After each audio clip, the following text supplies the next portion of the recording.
খাবার খেতে খেতে যদি মোবাইল দেখেন তাহলে মারাত্মক কিছু ক্ষতি আপনার জন্য অপেক্ষা করছে। খাবার খেতে খেতে কখনো মোবাইল দেখবে না। বিশেষ করে এখনের সময় অনেক বাবা মাদের দেখেছি বাচ্চাদেরকে খাবার খাওয়ার সময় মোবাইল হাতে দিয়ে রাখে। অনেক সময় যখন বাচ্চারা খাবার খেতে চায় না তখন বলে আচ্ছা তোমাকে ফোন দেই, তুমি মোবাইল দেখো আর খাবার খাও। এই কাজগুলো কখনো করবে না। এমনকি এখন অনেক বড় মানুষদেরকেও দেখা যায় যে তারা খাবার খেতে খেতে পর্যন্ত মোবাইলটাকে ছাড়তে চাচ্ছে না, ওই মোবাইল দেখে দেখে তারা খাবার খাবে। তো বর্তমান মেডিকেল সায়েন্স বলছে যারা খাবার খাওয়ার সময় মোবাইল দেখে তাদের খাবার হজম হতে চায় না। কারণ যখন আপনি মোবাইল দেখছেন আপনার গোটা মনোযোগটা মোবাইলের ভেতরে চলে গেছে। আপনি কি খাচ্ছেন, কিভাবে খাচ্ছেন আপনি এটা বুঝতে পারছেন, আপনার শরীর এটা বুঝতে পারে না।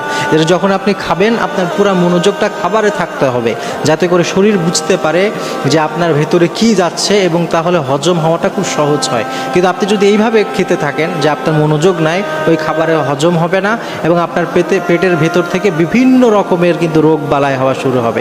এবং বিশেষ করে বাচ্চাদের ক্ষেত্রে তো এটা মারাত্মক একটা ক্ষতির কারণ। অনেক সময় বাচ্চারা যদি এইভাবে খেতে থাকে তাদের মনোযোগটা আস্তে আস্তে নষ্ট হয়ে যায়। আপনি খেয়াল করে দেখবেন এখনের বাচ্চারা মোবাইল ছাড়া থাকতেই পারে না। আপনি ওকে একটুখানি পড়ার 10 মিনিটও সে মনোযোগ দিয়ে একটু পড়তে পারে না, তার মনোযোগ এদিক ওদিক চলে যায়, সে কনসেন্ট্রেশন যে একাধারে কিছুক্ষণ দিয়ে রাখবে এটা পারে না। এটার একটা বড় কারণ হচ্ছে মোবাইলের মাধ্যমে ওর ব্রেইনটাকে আপনি নষ্ট করে ফেলেছেন। ওর ব্রেইনটা এটাই ধরে নিয়েছে, তার কমফোর্ট জোন তৈরি হয়ে গিয়েছে এই মোবাইলের ভিতরে। এই জন্য সবসময় ওর ব্রেইন এটাই সিগন্যাল দেয় যে কখন তুমি মোবাইল দেখবা। এই জন্যই কিন্তু বাচ্চারা দেখবেন কিছু হলেই মোবাইল দেখে, মোবাইল ছাড়া খাবার খাবে না, মোবাইল ছাড়া এটা করবে না সেটা করবে না। ভালো কোনো একটা কাজ করতে দিলেই ওর শর্ত যে আগে আমাকে কিছু মোবাইল দেখতে হবে। এই ধরনের বিষয়গুলো যদি আপনি এখনই ছাড়াতে না পারেন তাহলে কিন্তু আপনার বাচ্চার জন্য সামনে অনেক বিপদ অপেক্ষা করছে। আল্লাহ তাআলা বুঝার তৌফিক দিক।